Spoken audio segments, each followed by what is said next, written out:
No good morning. रात्री येऊन आपण ह्या 12च्या पंपावर झोपलो होतो. 6चा गजर लावलेला पण 8 वाजले म्हणलं आता जायने काय पाहिजे म्हणलं जागा, कारण गार लागते एवढी, त्यामुळं उठायची इच्छाच होईना झाली. तर चला उठलोय आता. नवीन असा प्रवास चालू होता आपला. नवीन काय कालचाच आहे, एकच व्हिडिओ करणार आहे. या सगळ्या मिळून डाऊन करायची काही इच्छाच नाही, कारण जास्त शूट पण केलं नाही रस्त्यानं, नको वाटते. तर चला करूया प्रवासाला सुरुवात. बघत राहा. ज्योतिबाच्या नावानं चांग भल. जय श्री महाकाल. छत्रपती शिवाजी महाराज की जय. तर चला आता आपण करतोय प्रवासाला आपल्या सुरुवात.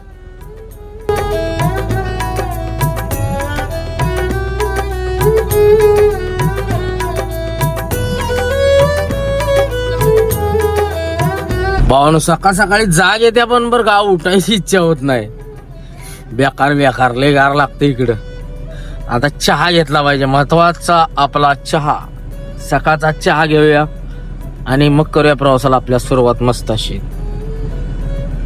भावानं सकाळ चहा नव्हती आपली सुरुवात. बघा चहा प्यायला थांबले आपले धन्नू रस्त्यावर. चहाची तलब लय वाईट आहे बघा आपल्याला. चहा तलब झाल्यावर चहा प्यायला थांबलं. चहा घेऊन मग सुरुवात करू म्हणलं. तर चला चहा घेऊ आणि निघूया लगेच. सगळे टेपर रोड बनवले होती, टोल तेवढं टापोटाप घेते. सगळं 150 180च्या प्लसच टोल आहे बरं. त्याच्या आत टोल नाही यांचा.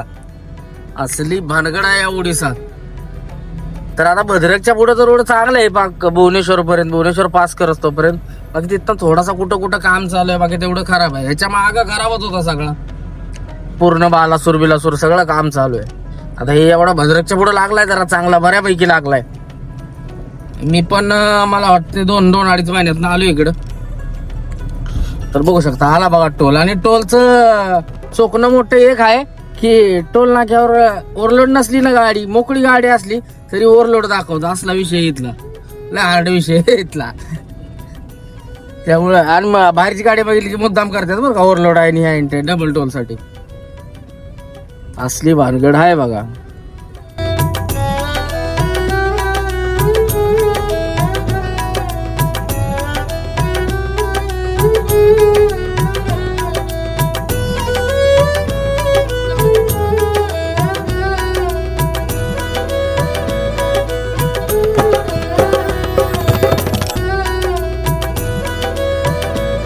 भावना आपण एवढी राज्य फिरतो पण ओडिसा सारखं राज्य नाही बरं का. ओडिसातलं पोलीसवाला तुम्हाला अजिबात ताप देत नाही. ते ओडिसवाला आरटी वगैरे ठीक आहे, मेकॅनिक साठी वगैरे दमवतो, पण ओडिसाचे जे पोलीसवाले आहेत ना कधी दमवत नाहीत बरं का बाई. सगळ्या रोडला मी आता एवढं फिरलोय ओडिसामध्ये, मला कधी कुठल्या पोलीसवाल्यानं त्रास दिलेला नाही. आणि कधी मी आयुष्यात कुठल्या पोलीसवाल्याला एंट्री दिलेली नाही या 12-13 वर्षात. ओडिसा राज्यातले पोलीस भारी आहेत, खरंच भारी आहेत. हे चांगलं त्याला चांगलं म्हणायला काही अडचण नाही. पण आपली आगा लय भांगार विषय नाही. आपल्याचं नावच घ्यायचं नाही. तर चला आपण पोहोचलो आता चंडीगावला. भुवनेश्वरच्या अलीकडे 50-55 किलोमीटर चंडीगावल म्हणून. इथं देवीचं मंदिर आहे मोठं. इथलं लांबनच दर्शनाला आता निघालोय, कारण पोचायचं आपल्याला भुवनेश्वरला. मग तिथून परत उद्या दुसरीकडे जायचंय. तर चला पोचूया पहिलं भुवनेश्वरला आणि मग बघू काय असं. ते अजून नाश्ता नाही केला, कारण इकडे दहीवडे मिळते. दहीवड्याचं तुम्ही माझं जुनं व्हिडिओ बघितलं असलं तर तुम्हाला दहीवडा लक्षात येईल. आपण त्या दहीवड्यावर माझं मनच ओढलंय, कारण असा हात घालते ती पात्याला तर दहीवडे काढते ती. आगा इच्छाच होत नाही आयुष्यात कधी खायची. दुसरं काय भेटलं नाश्त्याला, परोटा बघतोय पंजाबी हॉटेल मी, पण अजून कुठे भेटलेलं नाही. भेटलं तर नक्कीच नाश्ता करू आणि निघून जाऊ.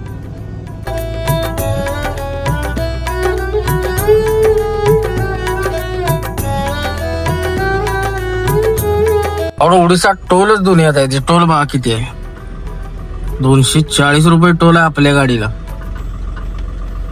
वर बघा LME लिहिलंय आणि खाली LCVच आहे. हे असं लपड आहे इथं, काय करता. टोल लय निभार आहे ओडिसात, किरकोळ टोलच नाही. 240 रुपये टोल काय सुखाच आहे करावं. 250 रुपये का दचक्यात. हा ह्या बांदालचा टोल होता भुवनेश्वरच्या अलीकडं. आता पुढं मंगोलीचा ते आणखी लागेल. काय सगळं टोल आहेत. काय करता भाऊ, पर्याय नाही. रोड भारी आहे पण टोल लय घेतात राव. 250 म्हणजे लय टोल झाला आपल्या गाडीला. चला नाश्ता करूया काहीतरी. चला बघू काय भेटते. आता काय गेला मूड, म्हणलं परोठा खायचं पण कुठे भेटणार, म्हणलं काय दुसरं खावं. बघू आता इथं काय भेटलं तर खाऊ, नाही तर मग जाऊ. हे पण चहावालाच दिसतंय. नाश्ता करायला थांबलोय. इकडचं काय आपल्याला नाश्त्याला आवडत नाही, पण हे बघा वडा आणि हे घेतलंय बघा, वडा आणि समोसा. लाव दणका निघू चला. नाश्ता केला. आपले वडे होते याचे आलू वडे, म्हणजे आपले वडापावचे वडे असतात ना बटाट्याचे, ते वडे आणि थोडे समोसे छोटे. त्याला म्हणलं काय भाजी बिजी तुमची बाबा टाकू नको, असा विषय असतो. कारण इकडं ना ओडिसामध्ये कल्चर यांचं चांगलं आहे बरं का. कल्चर मस्त आहे यांचं, आदिवासी टाईप कल्चर आहे यांचं. पण हे हायजीन ठेवत नाहीत कोणतीही गोष्ट, म्हणजे स्वच्छता वगैरे नसते यांच्याकडे. म्हणजे त्यांच्यासाठी ते वाटतं त्यांना ठीक आहे, पण आपण बघितलं की ते आपल्याला वाटतं अरे लय घाणे बाबा, इथे खायची इच्छाच होत नाही आपल्याला. असं होतं, माश्या फिरत असतात, काय असतं इकडे तिकडे. ते आदिवासी टाईप त्यांचं, म्हणजे त्यांना चालून जातं हो ते.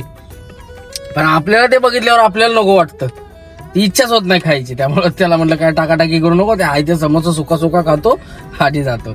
तसं चांगलं आहे इकडे बरं का. फक्त ही लोक अजून पण बिहार आणि त्या विचार, म्हणजे बिहारमध्ये कसे राहतात लोक गच्चाळ एकदम, तशीच जुन्या पद्धतीनं तशीच आहेत अजून. ही अपडेट होईनाच झालेत का, होईनात का माहिती. म्हणजे असं त्यांना राहायची सवयच आहे त्या कल्चरमध्ये, काही विषय नाही. आपण सुधरत गेलो, अपडेट होत गेलो, ही पण झालेत, काही लोक झालेत. पण अशा ठिकाणी ना स्वच्छता नसते त्यांच्याकडं. महत्वाचं हायजीन पाहिजे. कुठलंही तुम्ही खायची वस्तू ठेवताय ना, ते हायजीन पाहिजे. स्वच्छता महत्वाची आहे, त्याच्यानंतर मग तुझी टेस्ट आणि ते, पण पहिली स्वच्छता इम्पॉर्टंट आहे बघा, ते महत्वाचं आहे. कारण लोक आजारी पडू शकतात असलं खाऊन, काही पण माश्या बिश्या बसलेले. त्यामुळं असू द्या, इकडे चालून जातं यांना काय फरक नाही. म्हणजे चालतं, प्रत्येक ठिकाणी वेगळं वेगळं असतं. आपल्या इकडे असं असल्यावर चालणार नाही, बघणार पण नाही लोक कोणत्या इकडं, कारण कॉम्पिटिशन आहे आपल्या इकडं. इकडे काय नाही तसलं. तर चला असू द्या, तो आपला विषय नाहीये. आपण नाश्ता वगैरे केलाय. आता जायचं आपल्याला भुवनेश्वरला. पोहोचलोय, जवळ आहे भुवनेश्वरच्या अलीकडं, मंगुलीच्या ब्रिज पाशी नाश्ता केला. चला आता निघूया, भुवनेश्वरला पोहोचूया. तुला कटकला, आणि कटकचे ब्रिज बघा नदीचे केवढे मोठे आहेत. आणि या बसवाल्यांना एवढी गडबड असते ना, हॉर्नवर बॉटल ठेवतो लोक. काय का बघा, बिग बॉस जा बाबा जा, पोच एकदाचा पुढे. तर बघू शकता बघा, एवढा मोठा ब्रिज आहे, लय मोठा ब्रिज आहे. जवळजवळ 2 किलोमीटरचा ब्रिज आहे मोठा नदीवला. असं दणका विषय असतो बघा इकडं.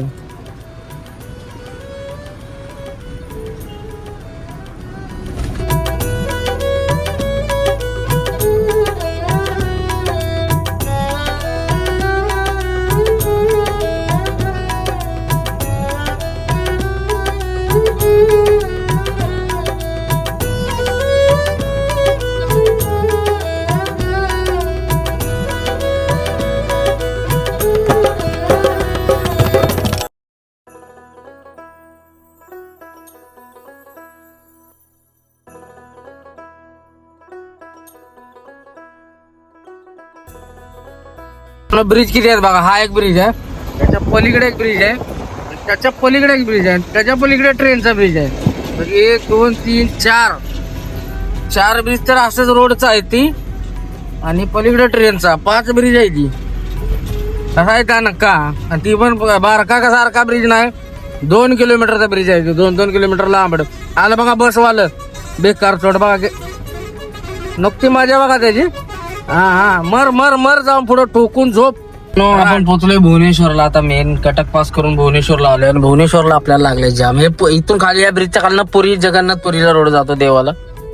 तर हा ब्रिजच्या वर जाम लागले. कधी लागत नाही, आजच कसं काय लागलं काय माहिती. मला तर पहिल्यांदाच लागले. का लागलं, काहीतरी विषय झाला असेल पुढं, गाडी वगैरे ब्रेकडाऊन काय झाला असेल विषय, त्यामुळे लागला असेल. किंवा काय त्या पुढच्या सिग्नललाही काय विषय असू शकतो. कधी कधी लागतं, खाली लागतं बरं का, इकडे वर लागत नाही. वर कसं लागले असं काय माहिती. तिकडून येताना खालच्या रोडला टर्न मारायला ना, ते खालचा आहे ना रोड, तिकडून लागतं बघा जाम. येताना जाताना नाही लागत. आज कसं काय लागलं, आणि वाजले किती बघा की 11:30 वाजले, तेवढंच जाम कसं लागलं. चला काय विषय नाही, बघूया. तर भावांनो, कटक आणि भुवनेश्वर ह्या सिटी आहेत ना दोन, कटक आणि भुवनेश्वर. कटक वेगळा आहे, भुवनेश्वर वेगळा आहे बरं का. आपली कशी मुंबई नवी मुंबई आहे, तसे एकाच नाण्याच्या 2 बाजू आहेत ह्या. त्यात भुवनेश्वर आहे ना, भुवनेश्वर स्टँडर्ड आहे जरा, म्हणजे चांगली आहे सिटी भुवनेश्वर. टकाटक क्लीन सिटी आहे, आणि एअरपोर्ट वगैरे चांगलं काय काय आहे इकडं. तसं कटकला एवढं नाही, कटक एवढं खास नाही. कटक कसं जुन्या सिटी सारखं आहे. तर भुवनेश्वर खतरनाक डेव्हलप केलंय, आणि झालंय पण डेव्हलप चांगलं. भुवनेश्वर चांगलं आहे, बघू शकता कसं आहे भुवनेश्वर. पूर्ण असे बिल्डिंग्स वगैरे आहेत बघा. कन्स्ट्रक्शन लाईन पण चांगली आहे भुवनेश्वरची. मोठी सिटी आहे भुवनेश्वर. कटक आणि भुवनेश्वर असा विषय आहे. मुंबई आणि नवी मुंबई ऍप्लिकेशन तसंच सेम. तर असं काय विषय नाही. चला आता हे पहिलं ट्रॅफिक पास करू आणि मग पुढे कुठे जर थांबू राहू. वैताग आला आता मला. एसी लावायची वेळ आली. मला गरम व्हायला लागलं बघा, घाम यायला लागला आहे का. आता एसी लावतो कारण गरम व्हायला लागलं. इकडे गरम होतं, समुद्र जवळ आहे ना इकडं. आता इकडं गेलं ना पुरीकडं, जगन्नाथपूरकडं सगळा समुद्रच आहे त्या साईडला, त्यामुळं इकडे गरम होतं. बाकी आपल्या इकडे काही विषय नाही. इथं आता सध्याला गरम व्हायला लागलं बघा. मी लावली एसी, काही विषय नाही. थंड चिल्ड वातावरण करतो आणि मग बरं वाटेल, जरा मनाला समाधान वाटतो, दुसरं काय नाही. एसी गाडी घेतली कशाला आपण, एसी लावायला घेतले का काचा उघडा ठेवून वारातल्या धुळा घ्यायला घेतले. एसी घेतले तर एसीचा वापर करा, पण एसीची सवय लागून घेऊ नका बरं का भावांनो. कारण एसीची सवय लागलेली मला मी मोडून काढली. मला कंटिन्यू एसी लागायची गाडीत बसलं की. उन्हाळ्यात थोडासा होतो त्रास, बाकी काय नाही. कारण पण एसीतनं जर तुम्ही बाहेर पडला आगा बाहेर नुकता घाम येतो, नुकता घाम, असं लय बेकार वाटतं ते. त्यामुळे एसीची सवय लावून नाही घ्यायची. तात्पुरतं ठीक आहे, थोडं बरं वाटलं की लगेच बंद करून टाकायची. काच बंदच ठेवायची तुम्ही, पण एसी बंद चालू ठेवायची कंटिन्यू. ते सवय मोडून जाते, सवय नाही लागली पाहिजे, लक्षात ठेवा. एसीची सवय बेकार. भावानं डायलॉग काय लिहिलाय बघा. चलती है गाडी, उडती है धूल, जलते दुश्मन तो खिलते है फूल. वा वा वा वा वा वा वा. कुठली गाडी याची, नंबर लिहिलाय का? UP 83, UP 83, फिरोजाबादची गाडी, फिरोजाबाद, उत्तर प्रदेश. चांगला आहे भावानं, चांगला डायलॉग लिहिलाय बरं का. काय भरून आलाय काय माहिती. चला, जाम मध्ये आपलं चाललंय हस्ती बजा. पोलीसवाला उभा आहे बघा मध्ये, होमगार्डवाला. या काय विषय आहे काय माहिती राव, का जाम लागले. गाड्या राईटला सगळ्या मोठ्या गाड्या पाठवतोय, आपण लेफ्टनं घालायची का काय? कारण ट्रकवाल्यांना तो सांगतोय राईट साईड पकडा. का मग काय माहिती, काहीतरी विषय झालाय. 100% आपल्याला लेफ्टनं टाकली पाहिजे ना, तर या ट्रकवाल्यांच्या मध्ये अडकून राहीन आपण. आपल्या मोबाईलचं स्क्रीन गार्ड OnePlusचं खराब झालेलं, ते टाकून घेतलं. लय दिवस झालं ते खराब दिसत होतं. घेतलं बघा टाकून. आता भाव टाकतोय इथं. रस्त्याला थांबलो तर ऍड्रेस येत होता म्हणून, तोपर्यंत म्हणलं हे तर करून घ्यावं. कवर पण खराब झालं. दोन्ही मोबाईलचं ते स्क्रीन गार्ड बदलून घेतो.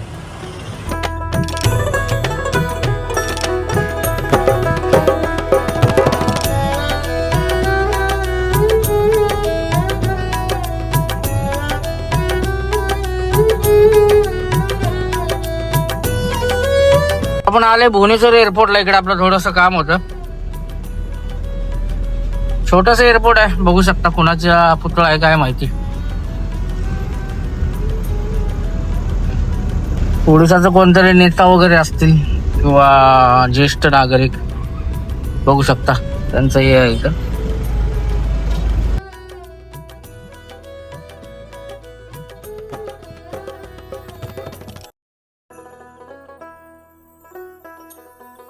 भुवनेश्वरचं एअरपोर्ट, आणि एअरपोर्टचं वरचं विमानाला सिग्नल देतात, ते काय म्हणतात याला मला पण माहित नाही, कारण आपण कधी हे नादच केला नाही.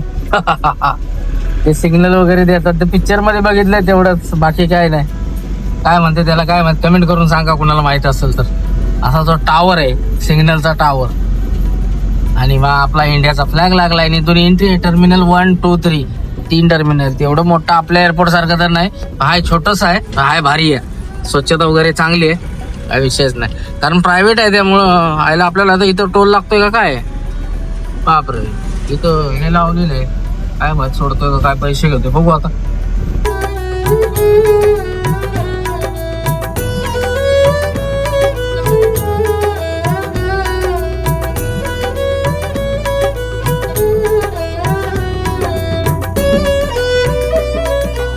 पण आपण खुर्द्याच्या टोलच्या पुढे चहा प्यायला थांबलो.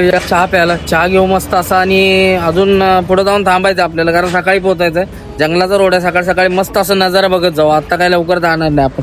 तेव्हा आपली धन्नू लागले, किती घाण झाली राव माहिती आहे का. ए पिल्लू, ए डॉगेश, हे कुठं ना धावलाय. तर चला चहा घेऊन निघू. भावना ओडिसामध्येच आपल्याला सूर्य मावळलेला आहे, आणि बघू शकता आपला आजचा दिवस इथंच संपतोय.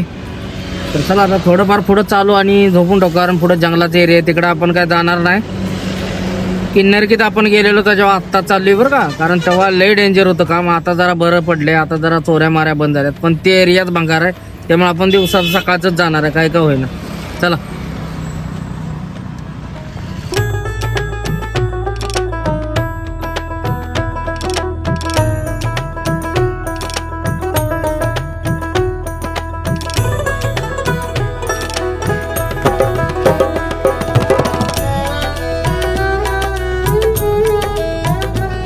भावानो कसा दिसतोय नजारा आहे का नाही ना त्या बाद विषय. तर आपल्याला काय करायचं, ही डोंगर सगळी पास करून आत जायचं आहे तिकडं. लय खतरनाक जंगल आहे आणि चोऱ्या मारायचा एरिया आहे, त्यामुळे आपण काय रातचं घुसणार नाही. मी ठरवूनच आलो होतं की म्हणलं सकाळी घुसायचं, काय का असं ना. सकाळी लवकर उठून जाऊ 5 वाजता. काय किती रोड आहे माहिती आहे का, 5-6 तासाचा रोड आहे. 5 वाजता उठलं तरी 10 वाजेपर्यंत पोहोचतोय कंपनी. आणि प्युअर पूर्ण जंगल आहे बघा, त्यामुळं लय लोड घ्यायचा नाही, निवांत जायचं. कारण मी स्वतः डोळ्यानं बघितलंय, किन्नरकीत असताना मी इकडे एकदा माल घेऊन आलो होतो, कारण माझ्या डोळ्यात एकच ड्रायव्हर मारून टाकला होता. त्यामुळं आपण इकडं शायनिंग मारत नाही लय. पण इकडली माणसं लय भंगार आहे, ते आदिवासी. आता जरा सुधारल्यात भाजपाचं सरकार आल्यापासून. नाही तर पहिलं लय बेकार होते लोक. असे लांबनं जरी गाडी जरी गेली तरी भ्यायचे लोक.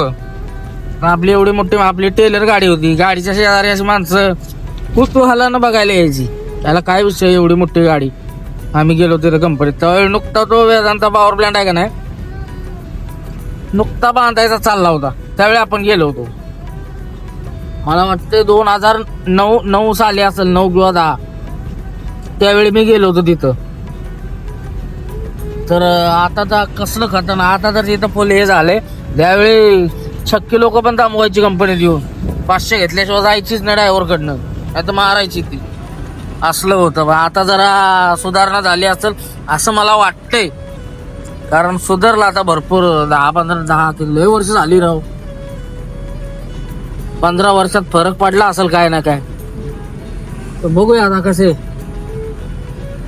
उद्या सकाळीच घुसणार आहे आपण, काय पण किती पण कोणी सांगितलं तरी. त्यामुळे काय विषयच नाही. तर चला आता कुठेतरी पुढे थांबू, व्हिडिओ एडिट करत बसू आणि सोडून देऊ, नेटवर्क चांगलं बघू. चला.